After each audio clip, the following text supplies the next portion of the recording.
नमस्कार दोस्तों, मैं दिलीप कुमार। दोस्तों, बीपीएससी सिविल सेवा पीटी और मुख्य परीक्षा में काफ़ी बदलाव किया गया है। जितने भी सकारात्मक बदलाव किए गए हैं, सुधार किए गए, उन सभी का हम लोग स्वागत करते हैं। पीटी में निगेटिव मार्किंग का प्रावधान किया गया, जिसका कि हम लोग स्वागत करते हैं। लेकिन एक मांग भी है कि ई ऑप्शन को हटा दिया जाए, क्योंकि ई ऑप्शन में 2 ऑप्शन है, इनमें से एक से ज़्यादा सही ऑब्लिक इनमें से कोई सही नहीं। इसलिए ई ऑप्शन को हटा दिया जाए, ये छात्रों की मांग है। तो छात्रों की मांग पे ध्यान देना चाहिए बीपीएससी को, और पीटी से ई ऑप्शन को हटा दिया जाना चाहिए और निगेटिव मार्किंग लागू करने का सभी स्वागत कर रहे हैं। इसके साथ ही मुख्य परीक्षा में जो ऑप्शनल पेपर को अब क्वालिफाइंग कर दिया गया है और एमसीक्यू कर दिया गया है। साथ ही निबंध पेपर को जोड़ा गया, जो कि एक नया है। और मुख्य परीक्षा का जो रिजल्ट तैयार होगा, जिसकी मेधा सूची जीएस और निबंध के मार्क्स को जोड़कर तैयार किया जाएगा।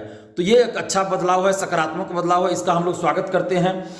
लेकिन पीटी से ई ऑप्शन को हटा दिया जाना चाहिए। और मुख्य परीक्षा में जो प्रावधान किया गया है, सुधार किया गया है, तो वो बहुत सराहनीय प्रयास है, सकारात्मक प्रयास है, सकारात्मक सुधार है। क्योंकि स्केलिंग पद्धति लागू करने की मांग बीपीएससी में बहुत सालों से चली आ रही थी। और कभी होता था कि ज्योग्राफी बूम कर गया, कभी एलएसडब्ल्यू बूम कर गया, तो कभी एंथ्रोपोलॉजी बूम कर गया। तो लगातार कई वर्षों तक होता था किसी सब्जेक्ट, किसी खास 2-4 सब्जेक्ट ऐसे हैं जिससे रिजल्ट ही नहीं आता था। तो इस तरह की परेशानी थी ऑप्शनल सब्जेक्ट अलग अलग विषय के साथ। तो उसको एक समान व्यवहार हो सभी सब्जेक्ट के साथ, इसके लिए हम लोग स्केलिंग की मांग बराबर कर रहे थे। लेकिन बीपीएससी ने ऑप्शनल सब्जेक्ट को, यानी ऑप्शनल पेपर को अब क्वालिफाइंग ही कर दिया है। तो चलिए, ये भी एक अच्छी पहल है, सकारात्मक पहल है, जिसका कि हम लोग स्वागत करते हैं। इससे एक समान व्यवहार सभी स्टूडेंट्स के साथ होगा। कोई एक जो ऑप्शनल सब्जेक्ट है वो बूम नहीं करेगा, ऐसी बात अब नहीं रहेगी। पहले जैसा होता था तो अब ऐसा नहीं रहेगा, सभी के लिए समान पेपर होगा, सभी के लिए एक समान क्वेश्चन होंगे। ऑप्शनल अब क्वालिफाइंग रह जाएगा, तो मेरिट जो बनेगा, वो जिस आधार पे मेरिट बनेगा वो सभी के लिए एक समान होगा।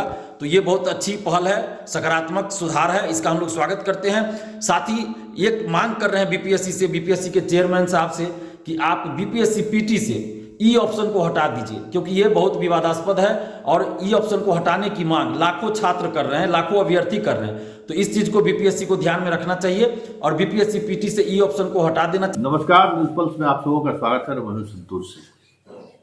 जी हाँ, और हम बात कर रहे हैं बीपीएससी परीक्षा के पैटर्न में बदलाव पर।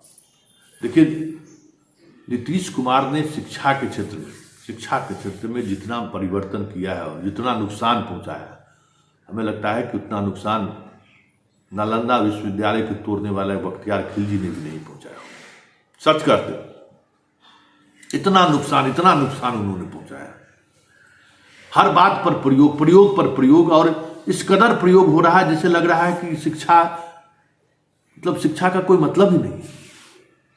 हर परीक्षा होने से कुछ न कुछ पहले प्रयोग कर देना है, और ये पूरी खामोशी के साथ नीतीश देखते हैं। हमें ये समझ में नहीं आ रहा है भाई, बिहार में परीक्षा व्यवस्था को लेकर हर छात्र और छात्र के गार्जियन सेंसिटिव है। और ये इमेज बनता जा रहा है कि यहां भी सीट बेचा जा रहा है, यहां भी गैंग काम कर रहा है, और वो भी नालंदा का गैंग काम कर रहा है। आप अगर पैटर्न में बदलाव किए, बीपीएससी परीक्षा के पैटर्न में बदलाव किए, इससे पहले देखिए शिक्षा मित्र के हवाले शिक्षा व्यवस्था हुआ, फिर कॉन्ट्रैक्ट के हवाले हुआ। देख लीजिए, टीईटी को लेकर देखिए, मतलब अराजक स्थिति है। हर प्रयोग करना है तो बच्चों पर ही प्रयोग करना है, यहाँ के छात्रों पर ही प्रयोग करना है। शिक्षा प्रोफेसर बहाली हुई तो ऐसे जगह पर प्रोफेसर, अच्छे प्रोफेसर को भेज दिए जहां छात्र नहीं है, और जहां छात्र है वहां प्रोफेसर नहीं है। अराजकता की हद है। और ऐसे में आप बीपीएससी का जो है बदलाव करने की बात सोच रहे हैं, मतलब पीटी में हम निगेटिव मार्किंग करेंगे। सही है, निगेटिव मार्किंग हर परीक्षा में, क्लैट में भी रहता है, कई तरह के परीक्षाओं में रहता है निगेटिव मार्क। लेकिन ये जो ऑप्शन ई जो है वो 1 और 2 जिस पर छात्र आपत्ति दे, उसको बदल देने में क्या लगता है? क्योंकि आप हमेशा स्पेस रखना चाहते हैं अपने कमी को छुपाने के लिए। बिहार में ही क्यों प्रश्न पत्र गलत पूछा जाता है, ये हमारे समझ से। यूपीएससी में तो कभी परीक्षा प्रश्न पत्र गलत नहीं पूछा जाता है।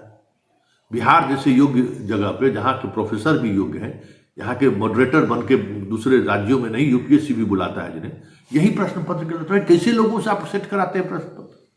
बड़ा सवाल है। अब निगेटिव मार्किंग आप प्रेस कॉन्फ्रेंस करके ई ग्रुप को हटा दीजिए। और एक तो ये है, स्थिति ये है कि बीपीएससी अपने आप को पता नहीं संविधान से भी ऊपर समझता है कि छात्र अगर कोई सवाल कर रहे हैं तो आप ब्रीफ कीजिएगा तो कि भाई यही समस्या का ये समाधान है, तो नहीं हम बात ही नहीं करेंगे। तो ये अहंकार जो है ना कि भाई यही समस्या का ये समाधान है, तो नहीं हम बात ही नहीं करेंगे।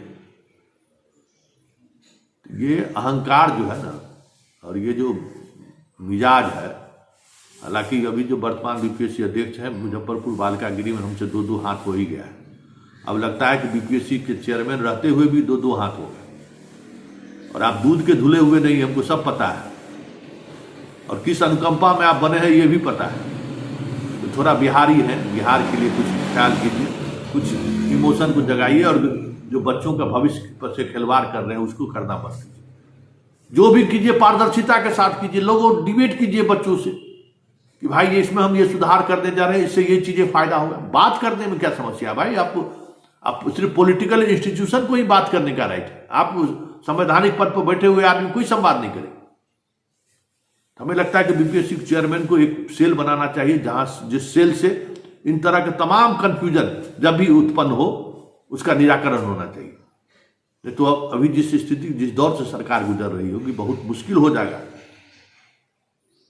सरकार को भी संभालना, और बीपीएससी की परीक्षाओं को लेकर भी हाई कोर्ट और सुप्रीम कोर्ट होगा। और अब रवैया देख लीजिए, मानवाधिकार आयोग आ रहा है, सोच लीजिए सीबीआई ईडी भी आएगा। इसलिए पारदर्शिता के साथ परीक्षा लीजिए, नहीं तो